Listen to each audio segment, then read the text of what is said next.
ആവേശപൂർവ്വം മുന്നോട്ട് വന്ന ഇതര പാർട്ടികളിൽപ്പെട്ടിട്ടുള്ള 500-ലധികം കുടുംബങ്ങളെ CPM വേണ്ടി ഞാൻ ഹാർദമായി അഭിവാദ്യം ചെയ്യുന്നു. അവരുടെ പാർട്ടിയിലേക്ക് സ്വാഗതം ചെയ്യുകയാണ്. കേരളത്തിൽ വന്നുകൊണ്ടിരിക്കുന്ന രാഷ്ട്രീയ മാറ്റത്തിന്റെ ഒന്നാം നമ്പർ തെളിവാണ് ഈ നിലമ്പൂരിൽ നടക്കുന്ന ഈ പരിപാടി. ഇവിടെ സ്വാഗത പ്രസംഗത്തിൽ ചന്ദ്രകുന്ന് ലോക്കലിൽ കഴിഞ്ഞ തെരഞ്ഞെടുപ്പിലുണ്ടായിട്ടുള്ള രാഷ്ട്രീയ മാറ്റത്തെ സംബന്ധിച്ച് പറയുകയാണ്. നിലമ്പൂർ നഗരസഭയിൽ തന്നെ 53% വോട്ട് നേടിയിട്ടാണ് ഇടതുപക്ഷ ജനാധിപത്യ മുന്നണി വിജയം വരിച്ചത്. റെക്കോർഡ് വിജയമാണ് നിലമ്പൂർ നഗരസഭയിൽ ഉണ്ടായത്. അത്തരമൊരു വിജയം LDF സമ്മാനിച്ച നിലമ്പൂർ നഗരസഭ പരിധിയിലുള്ള മുഴുവൻ ജനങ്ങളും LDF ജനബന്ധം കൂടുതൽ ദൃഢതരമാക്കാൻ തീരുമാനിച്ചു. അതിന്റെ അടിസ്ഥാനത്തിൽ ജനങ്ങൾക്കിടയിൽ രാഷ്ട്രീയ സംഘടനാ പ്രവർത്തനങ്ങൾ തുടർന്നു. ഡിസംബറിൽ തദ്ദേശ തെരഞ്ഞെടുപ്പ് പ്രഖ്യാപിച്ചു. ഇടതുപക്ഷ ജനാധിപത്യ മുന്നണി ജനങ്ങളെ വീണ്ടും സമീപിച്ചു. ഈ തെരഞ്ഞെടുപ്പിൽ UDF കണക്കാക്കിയത് ലോക്സഭാ തെരഞ്ഞെടുപ്പിലേതുപോലെ ജമാഅത്തെ ഇസ്ലാമിയുടെ വെൽഫെയർ പാർട്ടിയുമായി കൂട്ടുകെട്ടുണ്ടാക്കിയാൽ LDF-നെ ലോക്സഭയിലേതുപോലെ തോൽപ്പിക്കാൻ കഴിയും എന്നാണ് അവർ കണക്കുകൂട്ടിയത്. പക്ഷേ നമ്മുടെ രാജ്യത്തിന്റെ തെരഞ്ഞെടുപ്പ് ചരിത്രം പരിശോധിക്കുമ്പോൾ ഓരോ തെരഞ്ഞെടുപ്പ് ഫലങ്ങളും ആ തെരഞ്ഞെടുപ്പ് നടക്കുന്ന മൂർത്തമായ രാഷ്ട്രീയ സാഹചര്യത്തിന്റെ മുൻഗണന. ലോക്സഭാ തെരഞ്ഞെടുപ്പ് ദേശീയ അടിസ്ഥാനത്തിൽ നടത്തിയിട്ടുള്ള ഒരു തെരഞ്ഞെടുപ്പാണ്. ആ തെരഞ്ഞെടുപ്പിൽ UDF ഈ നരേന്ദ്രമോദിയുടെ നേതൃത്വത്തിലുള്ള 5 വർഷക്കാലത്തെ BJP ഭരണം ഉറപ്പാക്കണമെങ്കിൽ അത് LDF-ന് രാജ്യത്തിന്റെ ഭരണം കിട്ടില്ല. അതുകൊണ്ട് BJP-യെ പുറത്താക്കാൻ കഴിയുന്ന പാർട്ടിയാണ് കോൺഗ്രസ്. അതുകൊണ്ട് എല്ലാവരും കൈപ്പറ്റി വോട്ട് ചെയ്യുക. ലീഗും ജമാഅത്തെ ഇസ്ലാമിയും സംഘടിതമായ ശ്രമം നടത്തി മുസ്ലിം ന്യൂനപക്ഷങ്ങളെ സ്വാധീനിച്ചു. ക്രിസ്ത്യൻ ന്യൂനപക്ഷങ്ങൾക്കിടയിൽ കോൺഗ്രസിന്റേതായിട്ടുള്ള പ്രത്യേക പ്രവർത്തനം നടത്തി. അവരെല്ലാം കേരളത്തിലെ മതന്യൂനപക്ഷങ്ങളോട് പറയുന്നത് ഈ മോദി അധികാരത്തിൽ നിന്ന് പുറത്തു പോകണമെങ്കിൽ കോൺഗ്രസ് രാജ്യത്ത് അധികാരത്തിൽ വരണം.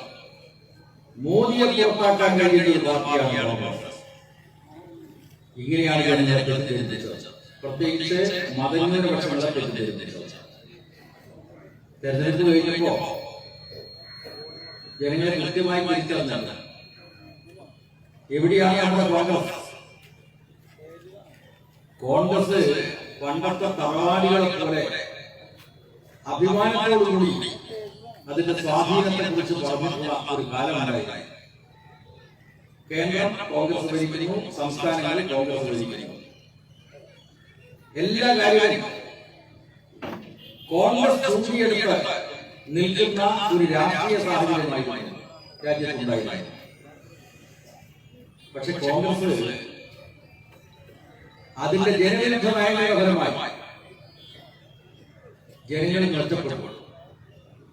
നിങ്ങൾക്കറിയാം, 47 ആഗസ്റ്റ് 15 ഇന്ത്യക്ക് സ്വാതന്ത്ര്യം കിട്ടിയതിനു ശേഷം കോൺഗ്രസ് മാത്രമാണ് രാജ്യത്ത് നീണ്ട വർഷങ്ങളിൽ ഭരണം നടത്തിയത്. 47 മുതൽ 77 വരെ ഇന്ത്യ രാജ്യത്ത് വേറൊരു പാർട്ടിയും കേന്ദ്രം ഭരിച്ചില്ല. കോൺഗ്രസ് മാത്രമാണ് കേന്ദ്രം ഭരിച്ചത്.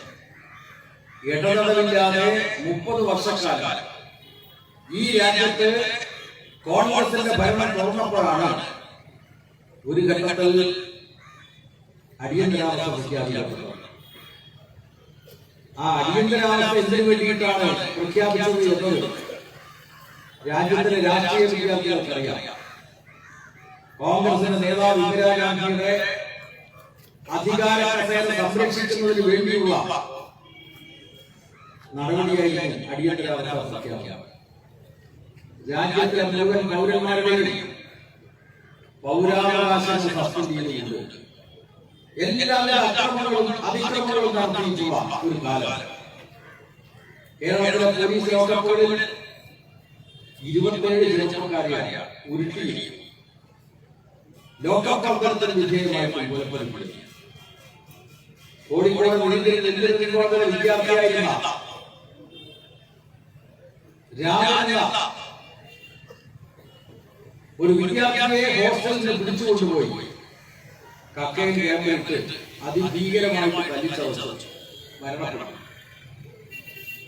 ആ രാജാന്റെ ശവശരീരം പോലും ബന്ധുക്കളെ നിർത്തുകൊടുക്കുന്നു. ഇതാണ് അടിയന്തരാവസ്ഥയുടെ കാലം. ആ അടിയന്തരാവസ്ഥ ഭരണത്തിനെതിരായി രാജ്യത്തിലെ ജനങ്ങൾ കടകൊടുങ്ങി എഴുന്നേറ്റു.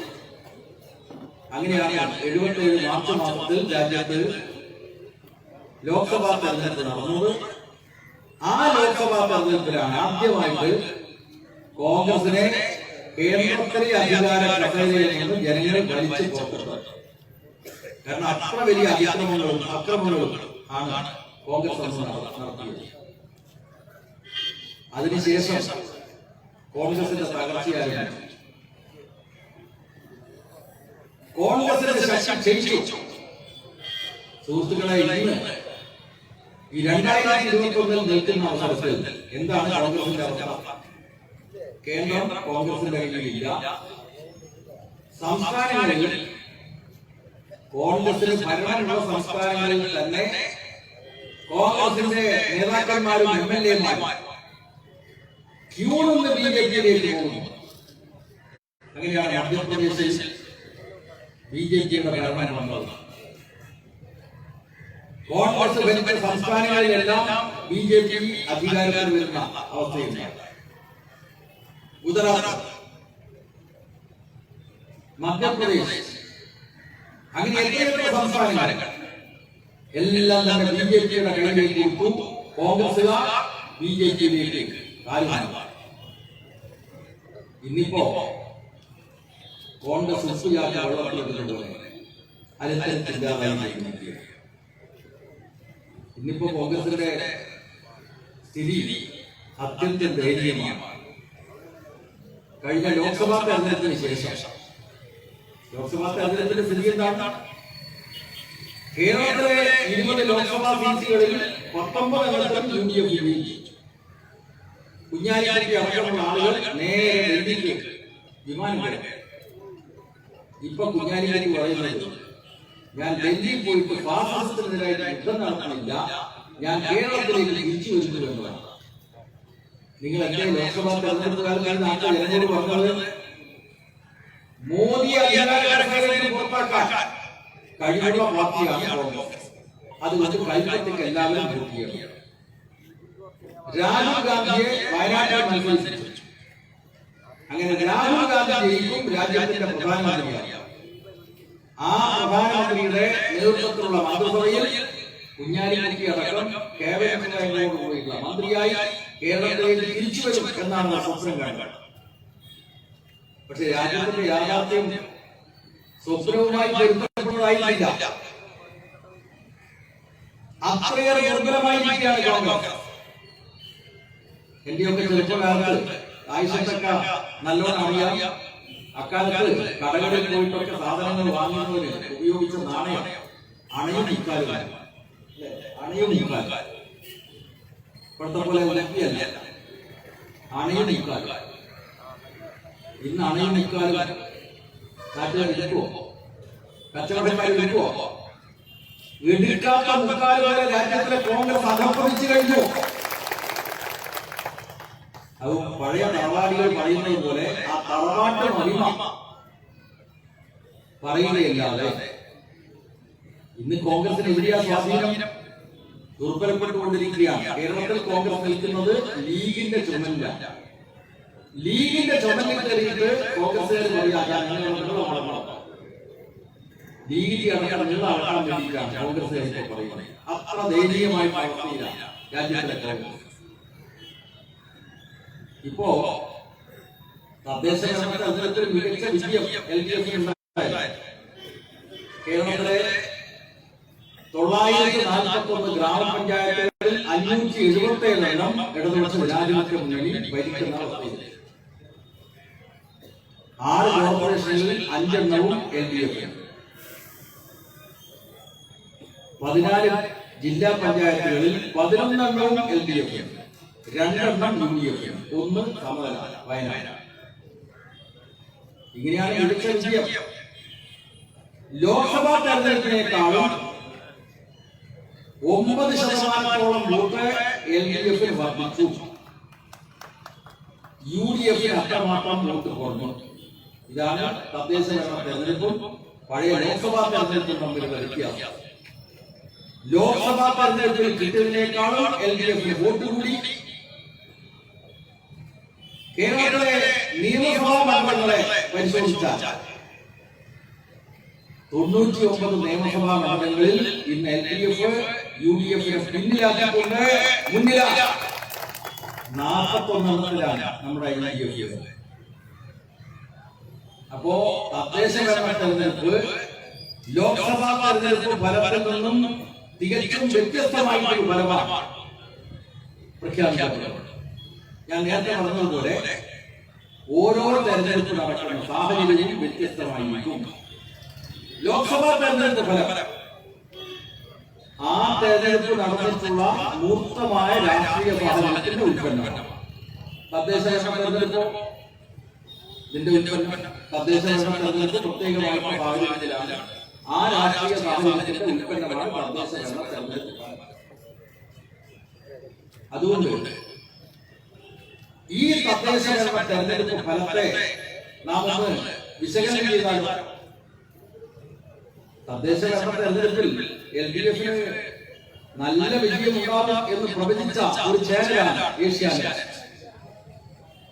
എന്ന് മാത്രമല്ല, അവർ പറഞ്ഞു അല്പമാസങ്ങൾക്ക് ശേഷം നടക്കാൻ വേണ്ടി പോകുന്ന നിയമസഭാ തെരഞ്ഞെടുപ്പിൽ കേരളത്തിന്റെ ചരിത്രത്തിൽ ആദ്യമായി LDF ഒരു ഭരണ തുടർച്ച ലഭിക്കുന്ന വിധിയുണ്ടാവും എന്ന് ഏഷ്യാനെറ്റ് പ്രഖ്യാപിച്ചു. അവര് അഭിപ്രായ സർവേ നടത്തിയിട്ടാണ് ഇത്തരമൊരു പ്രഖ്യാപനം നടത്തുന്നത്. അത് വന്നപ്പോ പിണറായി സർക്കാരിന് ഭരണ തുടർച്ച ഉണ്ടാവും എന്ന് പറഞ്ഞാൽ അടിമതിക്കാം, സാമൂഹ്യ വിരുദ്ധന്മാർ, വർഗീയ തീവ്രവാദ പ്രസ്ഥാനങ്ങൾ ഇവരൊക്കെ ആശങ്കയോടുകൂടിയാണ് അത്തരത്തിൽ സാഹചര്യത്തെ നോക്കിക്കാണുന്നത്. അതുകൊണ്ട് LDF ഭരണ തുടർച്ച ഒഴിവാക്കാനുള്ള മാർഗം ഈ തദ്ദേശ തെരഞ്ഞെടുപ്പിൽ തന്നെ LDF തോൽപ്പിക്കാനുള്ള വഴിയല്ല, നിഗൂഢ പദ്ധതികൾ ആവിഷ്കരിക്കുക. ആ പദ്ധതികളുടെ നടത്തിപ്പിന് വീട് കിട്ടിയ അവസരമാണ് ഈ സ്വർണ്ണക്കടത്ത് കേസ്. സ്വർണ്ണക്കടത്ത് കേസ് എന്താ? ദുബായിൽ നിന്ന് സ്വർണം തിരുവനന്തപുരം എയർപോർട്ടിലേക്ക് കടത്തുന്നു. UAE കോൺസുലേറ്റിലെ ഉദ്യോഗസ്ഥന്മാർ കണ്ടുനിൽക്കുന്നു. അപ്പൊ ആരൊക്കെയാണ് സ്വർണം കടത്താൻ ദുബായിൽ ഇങ്ങോട്ട് കടത്തിയത്? ഏതെല്ലാം ഉദ്യോഗസ്ഥന്മാരാണ് കൂട്ടുനിന്നത്? തിരുവനന്തപുരത്ത് എത്തിയപ്പോൾ ഈ സ്വർണം വിറ്റ് അതിന്റെ സാമ്പത്തികമായിട്ടുള്ള ഗുണഭോക്താക്കളായി. ഇതാണ് സ്വർണ്ണക്കടത്ത് കേസിന്റെ മർമ്മം. അതുകൊണ്ട് നമ്മുടെ മുഖ്യമന്ത്രി പിണറായി കേന്ദ്രത്തിന് കത്തയച്ചിട്ട് പറഞ്ഞു സമഗ്രമായി അന്വേഷിച്ചു. പക്ഷെ ഇപ്പോ എവിടെയെത്തിയത്? സ്വർണ്ണക്കടത്ത് കേസ് വലിച്ചു നീട്ടി മുഖ്യമന്ത്രിയുടെ ആഫീസിൽ എത്തിക്കാൻ കഴിയുമോ എന്ന ശ്രമം അവർ നടത്തുന്നു. സാധാരണ നിങ്ങളെ ഈ നിലമ്പൂരിലെ നാട്ടുകാരുടെ റബ്ബറിന്റെ ഗുണവിശേഷം പറയുവാനാണ് ചോദിച്ചത് അല്ലെ? റബ്ബറിന്റെ ഗുണവിശേഷം വലിച്ചാൽ വലിപ്പിക്കാൻ. ആ റബ്ബറിനെ പോലെ കസ്റ്റംസ് നടപടിയെടുക്കേണ്ട സ്വർണ്ണക്കള്ളക്കടത്ത് കേസ് കസ്റ്റംസ് മാത്രം അന്വേഷിച്ചാൽ പോരാ, പിന്നെയോ അത് വലിച്ചു നീട്ടി മുഖ്യമന്ത്രിയുടെ ഓഫീസിലെത്തിക്കണമെങ്കിൽ കേരളത്തിന്റെ ചില അന്വേഷണ ഏജൻസികൾ കേരളത്തിൽ കേന്ദ്രീകരിക്കുന്നു. അതിനുവേണ്ടി പ്രചരണമായി അവിടെ ആർഎസ്എസുകാര് നുണപ്രചരണം നടത്തുന്നതിൽ വലിയ ബിരുദമുള്ളവരാണ്, നല്ല മീവഴക്കടമാണ്. ആർഎസ്എസിന്റെ ചരിത്രം തന്നെയാണ് രാജ്യത്ത് എവിടെയും ഹിന്ദു മുസ്ലിം കലാപം ഉണ്ടാക്കുന്നതിന് വേണ്ടി നുണക്കഥകളാണ് അവർ മെനഞ്ഞെടുക്കുക. ആ നുണക്കഥകൾ നുണയാണെന്ന് തോന്നാത്ത വിധം പ്രചരിപ്പിക്കാനുള്ള നല്ല മീവഴക്കടമുള്ളവരാണ്. അതിൽ പരിശീലനം നുണപ്രചരണം എങ്ങനെ നടത്തണം, വിശ്വസിക്കത്തക്ക നുണകളെങ്ങനെ പ്രചരിപ്പിക്കണമെന്ന് നല്ല പരിശീലനം സിദ്ധിച്ച സംഘപരിവാരത്തിന്റെ ആളുകൾ കേരളത്തിലെ മാധ്യമങ്ങൾ ഉപയോഗിച്ചു. മാതൃഭൂമി, മനോരമ, ചേനലുകൾ ഓരോ ദിവസവും വന്നിട്ടുള്ള വാർത്തകൾ നിങ്ങൾ ഇപ്പോൾ നോക്കിയാൽ സ്വർണ്ണക്കടത്ത് കേസിൽ കസ്റ്റംസ് മാത്രം അന്വേഷിച്ചാൽ പോരാ, ഇതിൽ ദേശദ്രോഹ പ്രവർത്തനങ്ങൾ. അതുകൊണ്ട് നാഷണൽ ഇൻവെസ്റ്റിഗേഷൻ ഏജൻസി അന്വേഷിച്ചു. NIA കേരളത്തിൽ ഉദ്യോഗസ്ഥന്മാരൊക്കെ തിരുവനന്തപുരത്ത് തമ്മിൽ പിടിച്ചു. പിന്നെ പറഞ്ഞു ഇതില് അഴിമതി. മാത്രമല്ല കേരളത്തിലെ 2 ലക്ഷം പാവപ്പെട്ടവർക്ക് വീട് നിർമ്മിച്ചു കൊടുത്ത LDF സർക്കാരിന്റെ ഏറ്റവും വലിയ ജനസേവന പദ്ധതിയാണ് ലൈഫ് മിഷൻ. ആ ലൈഫ് മിഷനിലുള്ള അഴിമതിക്കാരടക്കം ഈ സ്വർണ്ണക്കടത്ത് കേസ് അന്വേഷിച്ചാൽ ലഭിക്കും. അതുകൊണ്ട് CBI കേരളത്തിലേക്ക് വന്നു. പിന്നെ പറഞ്ഞു അനധികൃതമായിട്ട് സ്വത്ത് സമ്പാദിച്ച പലരുണ്ട് ഇന്ന് LDFന്റെ ഭാഗമായിരിക്കുന്നവർ. അപ്പോ അത് അന്വേഷിക്കുന്നത് എൻഫോഴ്സ്മെന്റ് ഡയറക്ടറേറ്റ്, അതിന്റെ ഉദ്യോഗസ്ഥന്മാരും എല്ലാം കേന്ദ്ര അന്വേഷണ ഏജൻസി. ഏറ്റവും ഒടുവിൽ വന്ന സംഘമാണ് CNA. ഗവൺമെന്റിന്റെ വരവ് പരിശോധിക്കാൻ ഭരണഘടനാദത്തമായ അധികാരമുള്ള CNAG ഈ കേരളത്തിലെ കഴിഞ്ഞ 4.25 കൊല്ലത്തെ ഭരണത്തിന് കീഴിൽ 60,000 കോടി രൂപയുടെ വികസന പ്രവർത്തനങ്ങളാണ് നടത്തുന്നത്. 60,000 കോടി. നമ്മുടെ സംസ്ഥാനത്തിന്റെ ചരിത്രത്തിൽ ഇതേവരെ ഇത്രയും വലിയ വികസന കുതിപ്പുണ്ടായിട്ടില്ല. ആ വികസന കുതിപ്പിന് സാമ്പത്തികമായിട്ട് ഉറവിടമായിട്ടുള്ള കിഫ്ബി എന്ന് പറയുന്ന നിയമപ്രകാരം രൂപീകരിക്കപ്പെട്ട ബോഡി കോർപ്പറേഷനെ തകർക്കുന്നതിന് വേണ്ടി CNAG കേരളത്തിൽ വന്നു. ഇവരെല്ലാം കേന്ദ്ര ഏജൻസികളൊക്കെ കേരളത്തിൽ വന്നിട്ട് എന്താ ചെയ്യുന്നത്? സാധാരണ രീതിയിൽ നമ്മുടെ നിലമ്പൂർ പോലീസ് സ്റ്റേഷനിൽ ഒരു പരാതി കൊടുത്താൽ ആ പരാതി സംബന്ധിച്ച് അന്വേഷിക്കും. പോലീസിന് തെളിവെടുക്കുക എന്താ ചെയ്യുക? കോടതിയിൽ പോകും. പക്ഷേ ഈ തദ്ദേശ തെരഞ്ഞെടുപ്പിൽ LDFന്റെ പ്രതിച്ഛായ തകർക്കാൻ അഴിമതിരഹിതമായ ഭരണം നടത്തുന്ന പിണറായി സർക്കാരിന്റെ പ്രതിച്ഛായ തകർക്കുന്നതിന് വേണ്ടി ഓരോ ദിവസവും മാതൃഭൂമിക്ക്, മനോരമക്ക്, ഏഷ്യാനെറ്റ് ചാനലിനൊക്കെ തെളിവുകൾ കിട്ടി എന്ന് പറഞ്ഞിട്ട് വാർത്ത കൊടുക്കുന്നു. തെളിവുകൾ കിട്ടിയാൽ കോടതിയിലല്ലേ എടുക്കേണ്ടത്? ഓരോ ദിവസവും സൂചന കിട്ടി എന്ന് പറഞ്ഞിട്ടുള്ള വാർത്തകൾ ഇതൊക്കെ മാധ്യമങ്ങളിലൂടെ പ്രചരിപ്പിക്കും. അപ്പോ ഫാസിസ്റ്റുകൾ ലോകത്തെമ്പാടും പ്രചരണത്തിലൂടെ എല്ലാ കാര്യങ്ങളും നേടിയെടുക്കാൻ കഴിയും എന്ന് വിശ്വസിക്കുന്നവരാണ്. യാഥാർത്ഥ്യമാണ് പ്രചരണം നടത്തിയ നുണപ്രചരണം നടത്തി കേരളത്തിലെ LDFന്റെ നല്ല പ്രതിച്ഛായ തകർക്കാൻ വേണ്ടിയുള്ള ആസൂത്രിതമായ പരിശ്രമത്തിന്റെ ഭാഗമായി കേരളത്തിലെ പത്രങ്ങളും മാധ്യമങ്ങളും. അപ്പൊ വലതുപക്ഷ രാഷ്ട്രീയക്കാരും വലതുപക്ഷ മാധ്യമങ്ങളും. വലതുപക്ഷ രാഷ്ട്രീയക്കാരിൽ ആരുണ്ട്? കോൺഗ്രസ്, ലീഗ്, പിന്നെ BJP.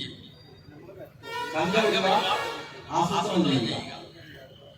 രാവിലെ BJPയുടെ സംസ്ഥാന അധ്യക്ഷന്റെ പത്രസമ്മേളനം. ആ പത്രസമ്മേളനത്തിൽ പറഞ്ഞ കാര്യം ഉച്ചയ്ക്ക് ശേഷം പ്രതിപക്ഷ നേതാവ് രഞ്ജിത്ത് തലയുടെ പത്രസമ്മേളനത്തിൽ വാക്ക് അങ്ങോട്ടും ഇങ്ങോട്ടും മാറ്റി. എന്തൊരു ഒക്കെ ചങ്ങാതിമാരായിട്ടാണ് കേരളത്തിൽ ഈ തെരഞ്ഞെടുപ്പ് അവസരത്തിൽ കോൺഗ്രസിന്റെയും BJPയുടെ നേതാക്കന്മാർ പ്രവർത്തിച്ചത്. കൂടെ ലീഗും അല്ലേ? അപ്പൊ RSSകാർക്ക് ഖുർആൻ കൂടി ഇതിന്റെ ഭാഗമാക്കി മാറ്റി. മുസ്ലിം വിരോധം ഉത്പാദിപ്പിക്കണം. അപ്പോ ഖുർആൻ കടത്തുന്നത് വഴി സ്വർണം കടക്കണം. ഖുർആന്റെ പേര്, വിശിഷ്ട ഗ്രന്ഥത്തിന്റെ പേര് പോലും ദുരുപയോഗിക്കാൻ ഈ നാട്ടിലെ ആർഎസ്എസ്കാർ പരിശ്രമിച്ചപ്പോ അതിനെ കൂട്ടുനിൽക്കുന്ന പാർട്ടിയാണ് കോൺഗ്രസും ഇന്ത്യൻ മുസ്ലിം ലീഗ്. അങ്ങനെ എന്തെല്ലാം പതനങ്ങളാണ് നടന്നത്. പക്ഷേ ജനങ്ങൾ ഇതെല്ലാം കൃത്യമായിട്ട് ആളാണ് തൂക്കി എടുത്തത്. ജനങ്ങൾ കൃത്യമായി മനസ്സിലാക്കി. 4 കൊല്ലം ഈ കേരളത്തിലെ LDF സർക്കാർ എന്താണോ ജനങ്ങൾക്ക് നൽകിയിട്ടുള്ള വാഗ്ദാനം, ആ വാഗ്ദാനം കൃത്യമായി നടപ്പാക്കിക്കൊണ്ടാണ് മുന്നോട്ട് പോകുന്നത് എന്ന് ജനങ്ങൾ തിരിച്ചറിഞ്ഞു. 2016 നിയമസഭാ തെരഞ്ഞെടുപ്പിൽ LDF ജനങ്ങൾ പറഞ്ഞത് നിങ്ങൾ LDF വോട്ട് ചെയ്യൂ, അധികാരത്തിലെത്തിയാൽ ഞങ്ങൾ അഴിമതിരഹിതവും മതനിരപേക്ഷവുമായ ഒരു വികസന കേരളം കെട്ടിപ്പടുക്കുന്നതാണ്. അഴിമതിരഹിതം, മതനിരപേക്ഷം, വികസനം. ഈ തെരഞ്ഞെടുപ്പിൽ LDF ജനങ്ങൾ പറഞ്ഞത് വേറെ ഒന്നും പറഞ്ഞില്ല. നിങ്ങൾ LDF വോട്ട് ചെയ്യൂ. എന്തിനെ? വികസനത്തിന് വോട്ട്. സാമൂഹ്യ മൈത്രിക്ക് വോട്ട്. അത് പറയാൻ ഇടതുപക്ഷം മാത്രമേ കഴിയൂ. കേരളത്തിൽ LDF ഭരിക്കുന്ന കാലത്ത് അഴിമതി കൂടിക്കൂടാം. പിന്നെയോ സാമൂഹ്യ മൈത്രിയുണ്ടോ? കാസർഗോഡ് വെടിവെട്ടു, കാഞ്ഞങ്ങാട്ട് വർഗീയ സംഘർഷം, മാറാട്ട് വർഗീയ കലാപം. UDF ഭരിക്കുന്ന കാലത്താണ്. ഞാൻ കോൺഗ്രസ് ഇൻസ്പെക്ടറോട് ചോദിക്കുക, ഈ 4.25 കൊല്ലത്തെ ഭരണകാലത്ത് കേരളത്തിൽ എവിടെയെങ്കിലും വർഗീയ സംഘർഷം ഉണ്ടായോ? ഇന്ത്യയിലെ മറ്റ് സംസ്ഥാനങ്ങളിൽ നോക്കൂ. ഉത്തർപ്രദേശിൽ അവിടെ മുസ്ലിം ന്യൂനപക്ഷങ്ങളെ സ്വൈര്യമായി സഞ്ചരിക്കാൻ പോലും BJP സർക്കാർ അനുവദിക്കുന്നില്ല. കഴിച്ച ഭക്ഷണത്തിന്റെ പേരിൽ ആൾ തല്ലിക്കൊടുക്കും. സംസാരിച്ച ഭാഷയുടെ പേരിൽ മുസ്ലിം ന്യൂനപക്ഷങ്ങളെ കെട്ടിയാടി. ഇതാണ് ഇന്ത്യ രാജ്യത്തിലെ പല സംസ്ഥാനങ്ങളിലെങ്കിലും ഈ കേരളത്തിലെ 4.25 കൊല്ലത്തെ ഭരണത്തിന് കീഴിൽ സാമൂഹ്യ മൈത്രി സംരക്ഷിക്കപ്പെട്ടു. അതുകൊണ്ട് സാമൂഹ്യ മൈത്രിക്ക് വികസനത്തിന്. സുഹൃത്തുക്കളെ, എന്താ വികസനം എന്ന് പറഞ്ഞാൽ ഇവിടെ കോൺഗ്രസ്സുകാർ നല്ലോണം വികസനത്തെ കുറിച്ച് പറയും. അവരുടെ വികസനം ആരുടെ വികസനമാണ്? കോൺഗ്രസിന്റെയും ലീഗിന്റെയും നേതാക്കന്മാരുടെ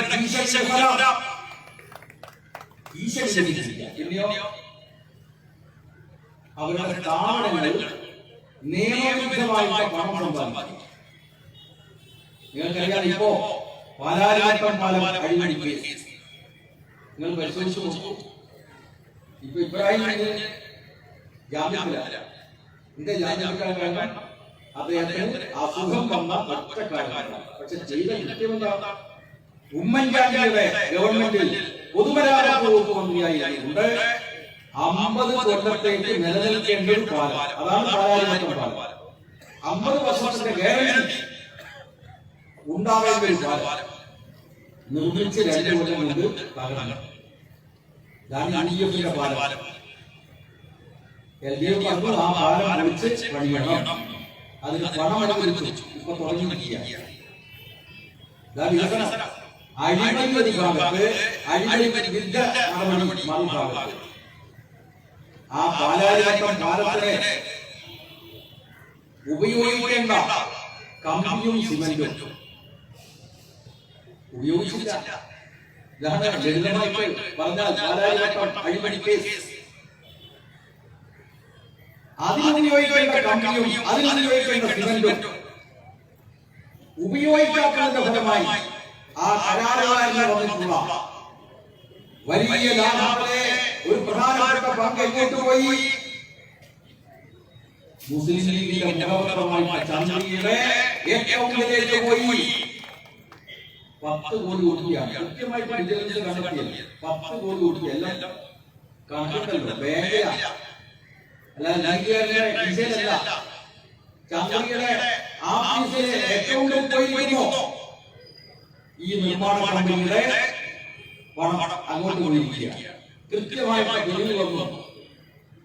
കേസുണ്ടായി. ആദ്യം പൊതുമരാമത്ത് വകുപ്പ് സെക്രട്ടറി ആയിട്ടുള്ള സൂരജ് അടക്കമുള്ള ഉദ്യോഗസ്ഥന്മാർക്കെതിരായിട്ടാണ് കേസ് വന്നത്. അതിനെ തുടർന്ന് ഇബ്രാഹിമിനെ തിരിച്ചു. ഇബ്രാഹിമിനെ തിരിച്ചപ്പോ എന്താ ലീഗ് നേതാക്കന്മാരുടെ വിശദീകരണം, പാലക്കാട് വിശദീകരണം രാഷ്ട്രീയ പ്രേരിതമായിട്ടാണ് ഇബ്രാഹിമിനെതിരായിട്ട് കേസെടുത്തത്. നോക്കണം, ആരാ സുഹൃത്തുക്കളെ ഇബ്രാഹിമിനെതിരായിട്ട് മൊഴി കൊടുക്കുന്നത്? മാസത്തിയല്ല, ഇടതുപക്ഷക്കാരാ. മൊഴി കൊടുത്തോട് വേറിയല്ല.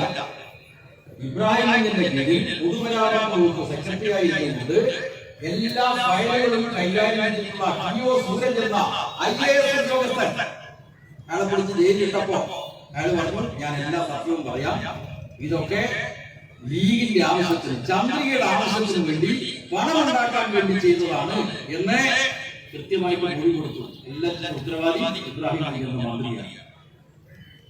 എന്നിട്ട് നാട്ടുകാരോട് പറയാം, രാഷ്ട്രീയ പ്രേരിതമാണ്.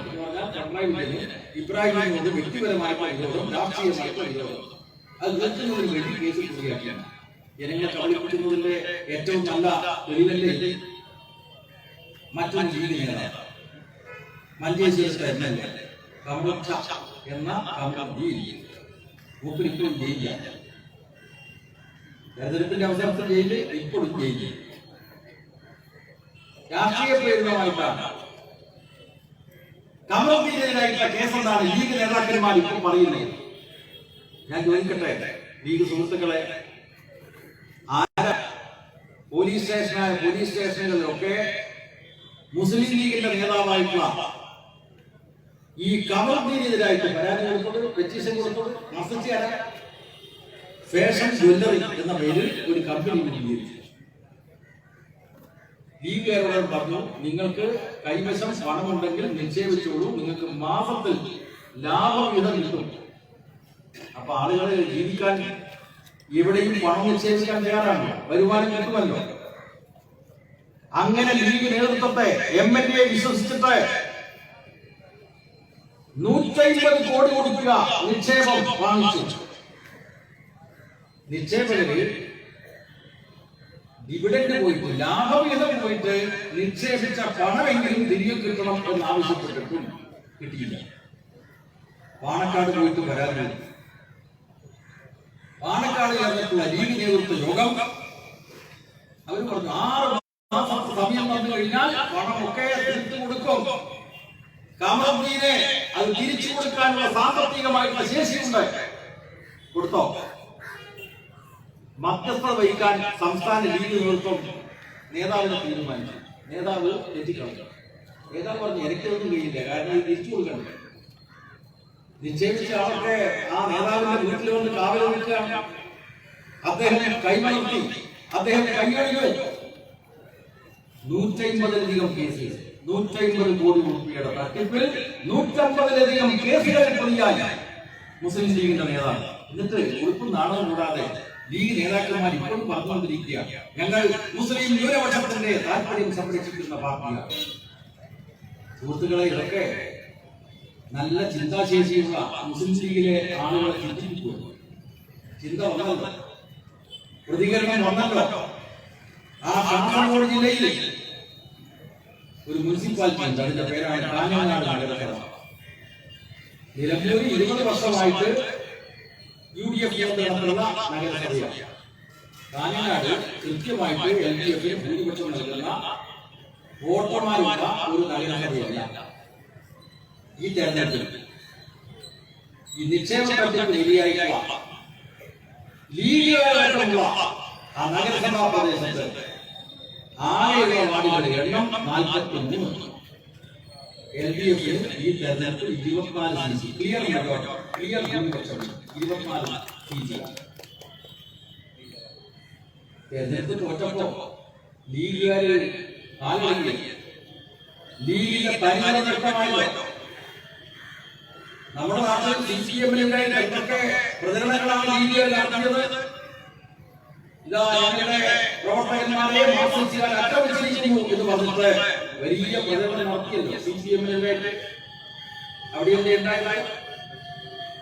നഗരസഭാ തെരഞ്ഞെടുപ്പ് കഴിഞ്ഞപ്പോ കാഞ്ഞങ്ങാട് നഗരസഭയിലെ പഴയ കടപ്പുറത്തെ 2 വാർഡുകൾ 90% മുസ്ലിം വോട്ടർമാരുള്ള ആ വാർഡുകളിൽ കാലാകാലമായി ലീഗാണ് ജയിച്ചുകൊണ്ടിരുന്നത്. ഇത്തവണ 2 ലീഗിലും 2 വാർഡുകളിലും ലീഗ് സ്ഥാനാർത്ഥികൾ തോറ്റു, LDF വിജയിച്ചു. സഹിക്കാൻ പറ്റുമോ ലീഗുകാർക്ക്? വീടുകളിൽ പോയി സ്ത്രീകളെ അടക്കം ലീഗുകാരാക്രമിച്ചു.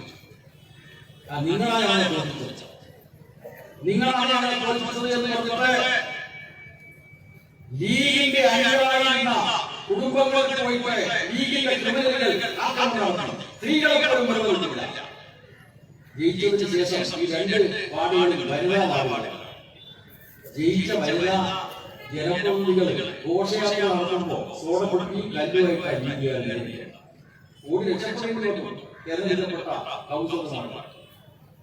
അവിടെയാണ് ഡിസംബർ 23 രാത്രി 10:15 ഒരു പ്രവർത്തകനെ ലീഗിന്റെ ക്രിമിനലിനെ കെട്ടിക്കൊലപ്പെടുത്തി. 31 വയസ്സുകാരൻ ഭാര്യ ഗർഭിണിയായ ഭാര്യയ്ക്ക് മരുന്ന് വാങ്ങാൻ സ്വന്തം കീസയിൽ പൈസയില്ല. സുഹൃത്തിൻ്റെ പോയി രാത്രി 10 മണിക്ക് ശേഷം കാശ് വാങ്ങി തിരികെ വരുന്ന അവസരത്തിലാണ് ലീഗിന്റെ ക്രിമിനലുകൾ നിഷ്ഠൂരമായി ചെറുപ്പക്കാരനെ കൊലപ്പെടുത്തി.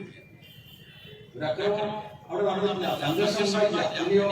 ഏകപക്ഷീയമായി കൊലപ്പെടുത്തി. എന്തായി കാരണം? കാലാകാലമായി ജയിച്ചുകൊണ്ടിരുന്ന 2 വാർഡിൽ ലീഗ് തോറ്റു, LDF ഒറ്റക്കാരൻ.